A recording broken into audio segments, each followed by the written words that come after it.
Hello, guys. This is me again. My name is Joseph Ejike. I'm here today to keep you company. And the topic of our discussion today will be um, the measures of central tendency. When we say the measures of central tendency, we are talking about the mean or average, the median, the mode, and the mid-range. So now I'm going to share my screen so that we can begin working on these topics, and we go from there. All right, let's see. So I hope you can see my screen, and then we can start. So this topic comes under the main topic of data description. You know, in statistics, what we do, like I always explain to my students or all my classes, is to collect data, analyze data, and interpret data. Then finally we can make a decision based on the outcome of analysis or interpretation. Okay. Now, measures of central tendency comes under data description, and those measures, there are four of them that we are more interested in statistics. We have the first is the mean, median, mode, and the mid-range. Now, why do we call them measures of central tendency? Why? Because they describe the center point of a data set or distribution. Now, the mean simply means the average of the data set or distribution. So we can say that the average age of students enrolled in this class is 19 years. That's for example. We can also say that the average gas prices in Baltimore is $2.85 per gallon. So that's how we can give you an idea what the mean is. Now, the median is the number at the middle. So it is the middle value of a given data set or distribution. So for example, when we say that the median age or median income is 65,000, for example, it means that half of the population makes $65,000 per year or more, and the other half makes $65,000 per year or less. So that's how we interpret it.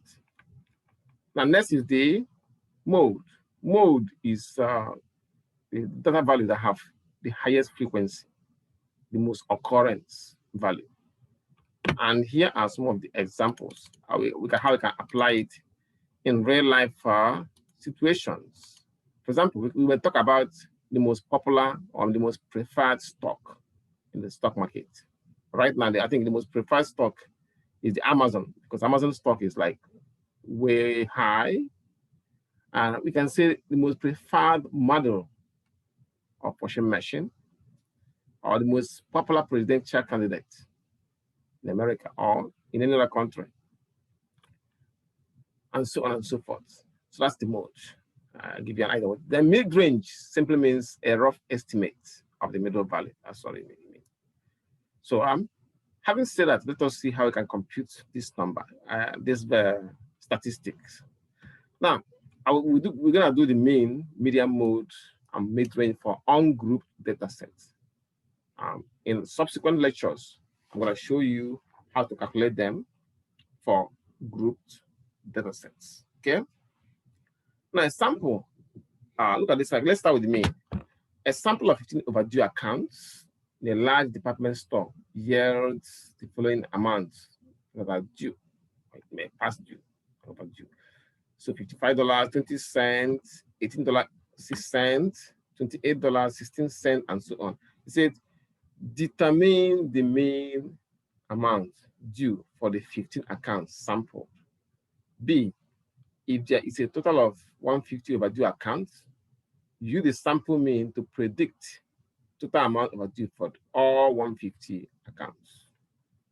So let us solve this. The solution. The formula for the mean is, say, sum of x. This symbol here means sum of x. It means sum of. The Greek symbol means sum of. I can make it a little bit bigger. A little bit. So let me make it a little bit bigger. Then divide by n, where n represents the number of items we have on the list. For example, we have 15 items. 1, 2, 3, 4, 5, 6, 7, 8, 9, 10, 11, 12, 13, 14, 15, 16. Sorry. Let me do it again. 1, 2, 3, 4, 5, 6, 7, 8, 9, 10, 11, 12, 13, 14, 15. So our n is 15. So to find the mean, it says sum of x. Each of these items represent x's. That means you need to add all this. So you have 55.20 plus 18.06 plus 28.16 plus all the way to the last item, which is 82.73. Then that'll give you 2,483.56 divided by n, which is 15. So now, these days you can use calculators to divide it. So I can show you how you can do this on the calculator. There's a free calculator online that you can always use to divide, to do all kind of calculations, okay? It is called Desmos. So I'm going to share my screen with you. I hope you can see it now. All right, I'm going to pull it out. It's online calculator and it's a scientific and is available there for you to use. Desmos.com scientific. See, it's out. So what we have as our answer was we have 2,000. Let's see. Let me see. We got 2,000. Excuse me.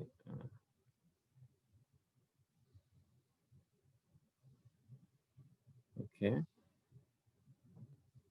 Say 2,000. Mistake. Okay, got it. Say 2,483.56. Okay, 2,483.56. Okay, we have 2,483.56 divided by 15. That gives us 165.57. So that's how we get the answer for 165.57. 165.57. So this means that the average amount overdue is $165.57. Now, that's the mean. Now the median is, but we say if there are a total of 150 overdue accounts, use the sample mean to predict the total amount overdue. In that case, I will have total amount. Okay, make sure I have it here. Excuse me. Yep. Total amount overdue. Okay, that's what it's gonna be. Total amount overdue equal. I'm gonna make this bigger and bold it. Make it bigger. Okay. Equals 165.57 times there are 15 accounts, so you gotta multiply by 15, and I'll give an answer 165.57 times 15. 165.57 times 15. So 165, let's say multiply the answer by 15. So you have 2,000, sorry, a mistake. The question was I put the wrong question. The question was actually says say if there are 150 overdue accounts, so you're gonna be 165 times 150, not 15, times 150, okay? Yeah, times 150. Times 150. It goes 24,823.6. 24,823.6. 24,823.6. Okay. 24,823.6 $60. So you can see why, if you're owing even $1 to the energy company, for example, they will still come for your head, because if 150 people are owing them that amount, that's a lot of money. And if you say 10,000 people are owing $1, that is $10,000. So no matter how little you owe them, they will call for you because of that reason. Okay. So this is this answered the part B. Part B and this question for the mean. Now let's look at the median. Now the median, for the median, we have let's say median is the middle value of the distribution. Okay.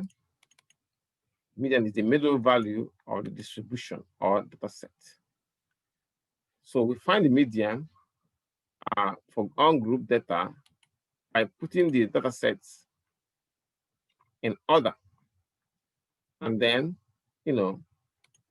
picking the number at the middle to form our median.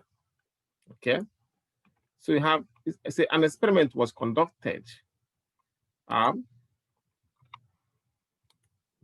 measure the effectiveness for pruning grapes, of the new procedure for pruning grapes. So each of the 13 workers sampled was assigned the task of pruning an acre of grapes.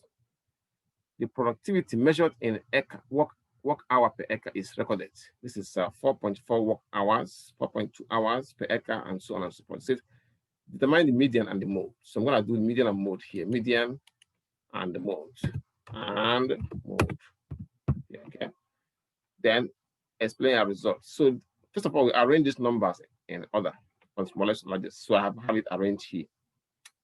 So the median is the number at the middle. So we have 13 numbers here. That means we have from here 1, 2, 3, 4, 5, 6. So this is the number at the middle right there. So that means that the median is 4.5 work hour per acre.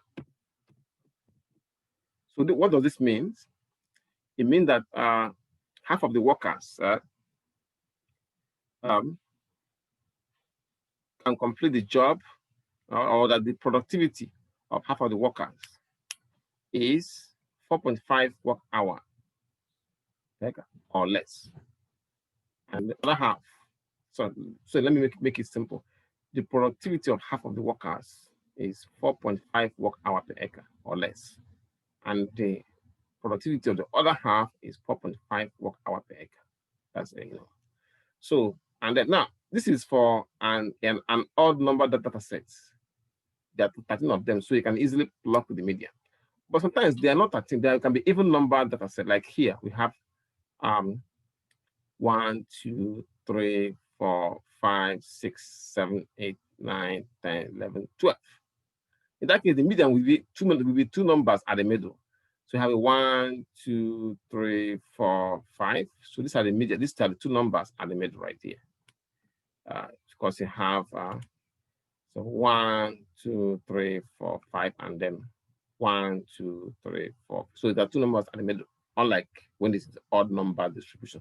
In that case, the median would be to add these two numbers and divide by 2.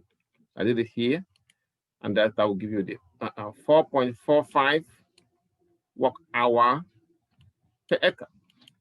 Okay. Okay. I hope you are enjoying it so far. Now, remember that the question says to find the median, and the mode. Mode is the number with the highest frequency, the greatest frequency, the one number that occurred most often. So mode will be, sometimes you might have one mode. In that case, we call it a unimodal. You have two modes, bimodal, and three modes. Where anything more than two modes, we call it multimodal.